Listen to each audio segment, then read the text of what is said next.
Good morning, everyone. Welcome back to The Legend of Zelda, Oracle of Seasons. In the last part, I believe we got the Rod of Seasons and found our way to the second dungeon and got ourselves the Power Bracelet, allowing us access to this chest and the map,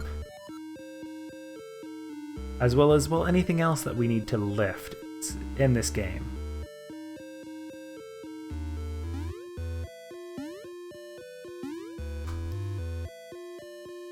Since there's a lot of these pots right here at the beginning, let's take a look around, see what else we can find that needs it.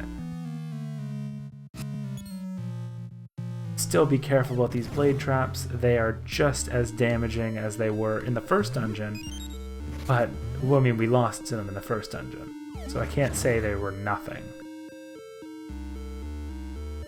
Our reward for heading over this path is 5 whole rupees. It's a tough reward to beat, so I'm glad we made our trip out here for it. The actual reward is snakes. And this key. I've gone that way, I picked the 5 rupees, didn't see the path up top, and spent another hour working through this dungeon trying to get, well, anywhere because I didn't have the key, so I'm like, where is it? Never thought to check the map because I didn't pick up the map right after I got the gauntlets. So I really had no path at all. Now we can see there's 2 paths further to the left that we never took, and lots of paths over to the right in this dungeon. There's still quite a bit left to go.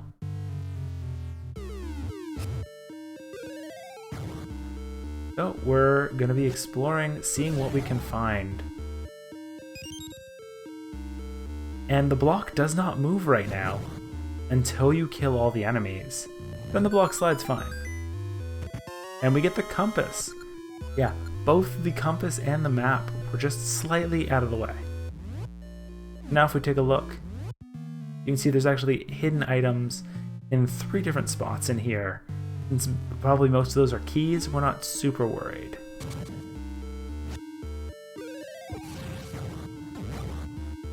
Gonna make sure to take out all the enemies here. These red moblins always bug me way more than the blue ones. I'm not sure why. I don't know if it was just the red one hit me more when I fought the first boss or what, but they're always just the top of my list to take down.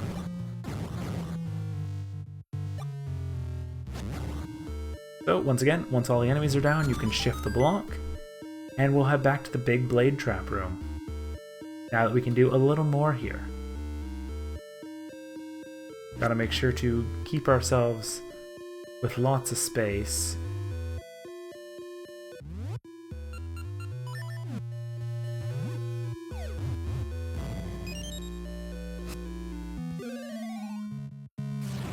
And it doesn't look like there's any benefits taking out these snakes, so we'll head down instead.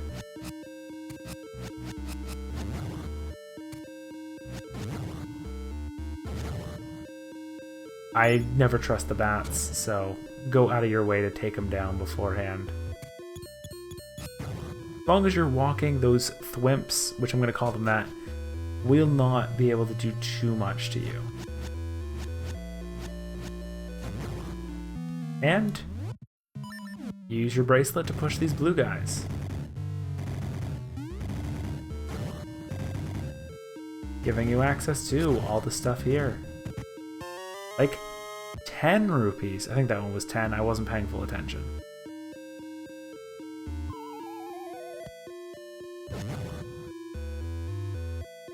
Gotta be careful. You do not want to be pushing this block on any of those squares that'll break, because you'll fall right through, and continuing forward at that point is difficult. I think it was actually this door right here that blocked me for a long time when I could not find that last key. Because I'd run here, be very confused, and have to backtrack through basically the entire area.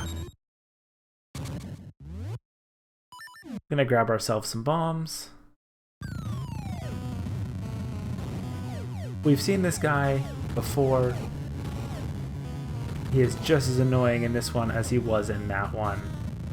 Make sure to put your bombs down right on his face. As much as you can.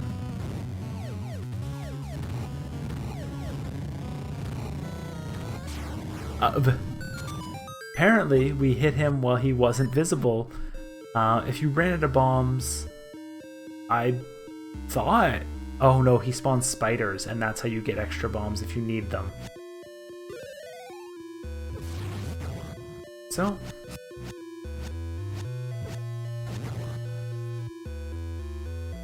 You can barely see it, but there is another breakable wall right here. I hate the you only get 2 skill slots, so.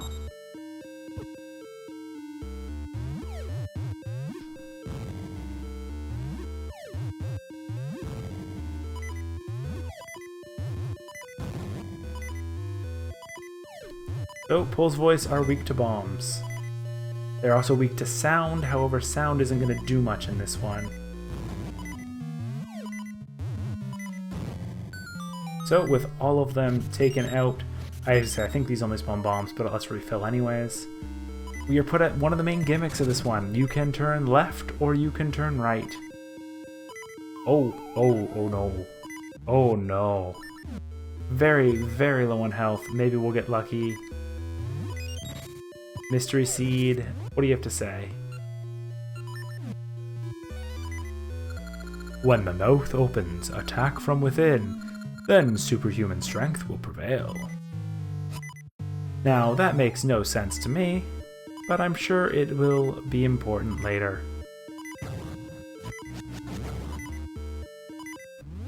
Superhuman strength.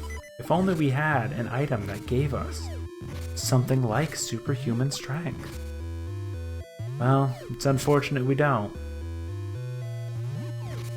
We're at the boss area. Unfortunately, we do not have the big key.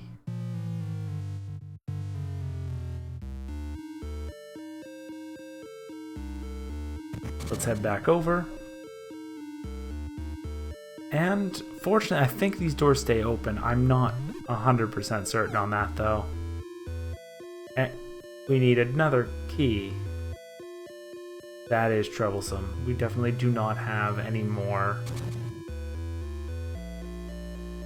Alright. We'll teleport back. We at least now have a shortcut to the boss room.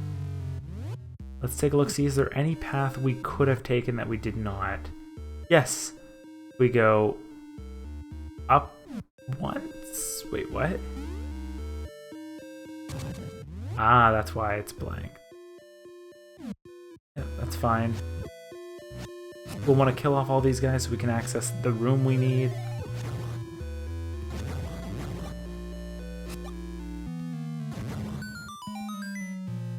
And then from here we want to go down.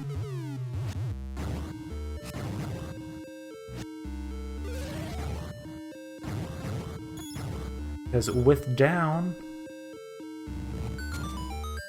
Oh, what? It says we should have access to down.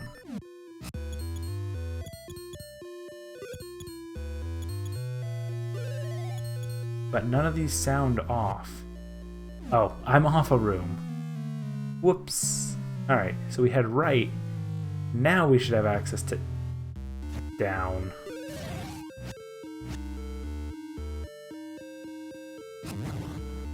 Oh, we can see it now. And I guess this is our where we were supposed to learn about these things that we can push.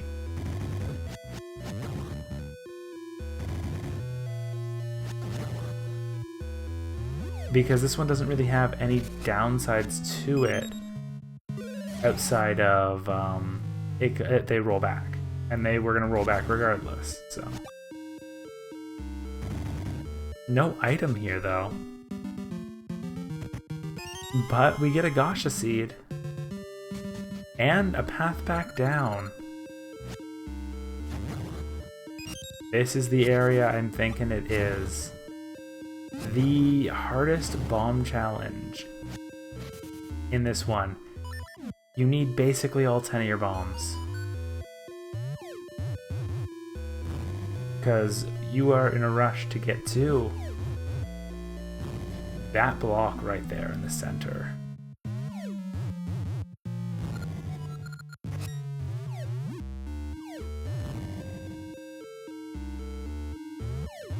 And we failed. I can tell you already, we don't have time to get to the treasure chest before it disappears. There is no sound cue or anything. There is no shortcut, you just need to know the path and do it correctly. So it's one of the other issues I had with this dungeon. And you can spin, and they don't really drop any bombs.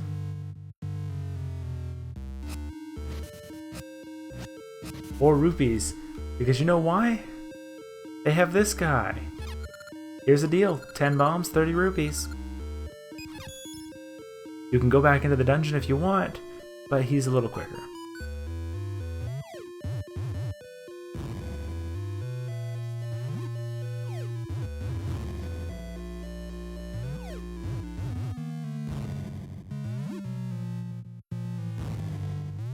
Dang, I was trying to speed things along and wound up dooming myself.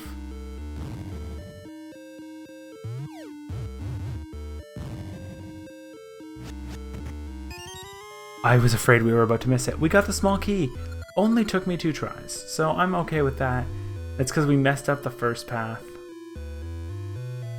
But with that, we've got the small key we needed. We can continue back to the start of the dungeon, which might be a little easier now thanks to our strong gauntlets. Because from this side, you can just kind of slash it and pick up the rocks. So if you want to, you can always use that to come back. And you could have collected bombs off of those guys.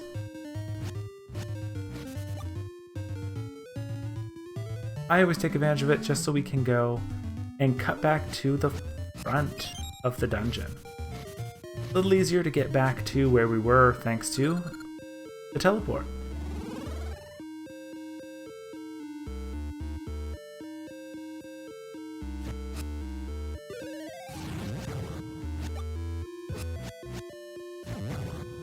It's enough to get us past this block and allow us to continue where we're going.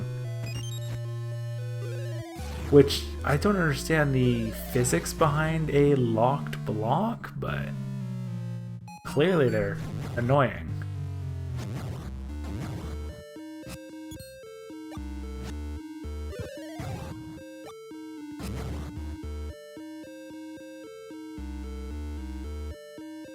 Not much we can do from here. I do want to check. I have decent bombs, but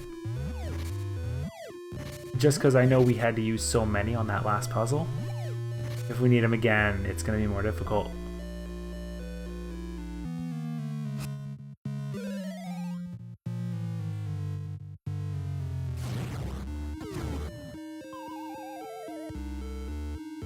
Alright, the bright side, the bats are gone.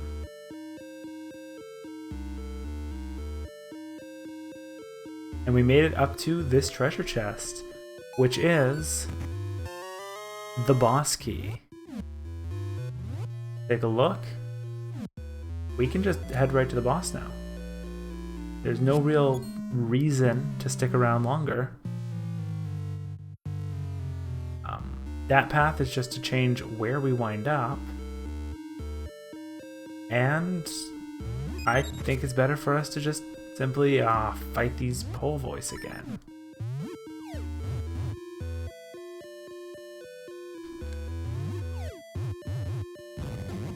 Oh sweet, got really lucky on that one. Not so much on this next round. And infinite spawning bombs, so if you did need to restock even for that other annoying room, this is the place to do it. Add in one quick tap and we're down south again.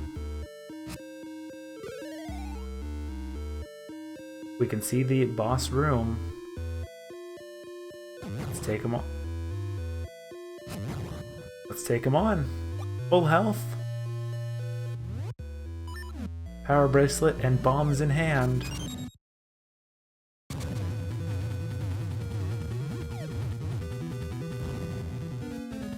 We gotta be careful, he spits fireballs at us. He eats it, and then he expands in size, so we have to be very careful. He can charge at us, or he can open his mouth to shoot fireballs. We're really hoping for the open his mouth one, because it's a little easier to deal with than charging.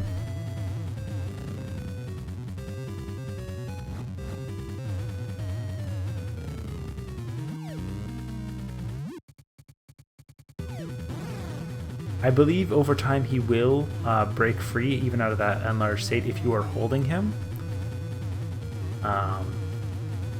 So keep that in mind as you're going about it.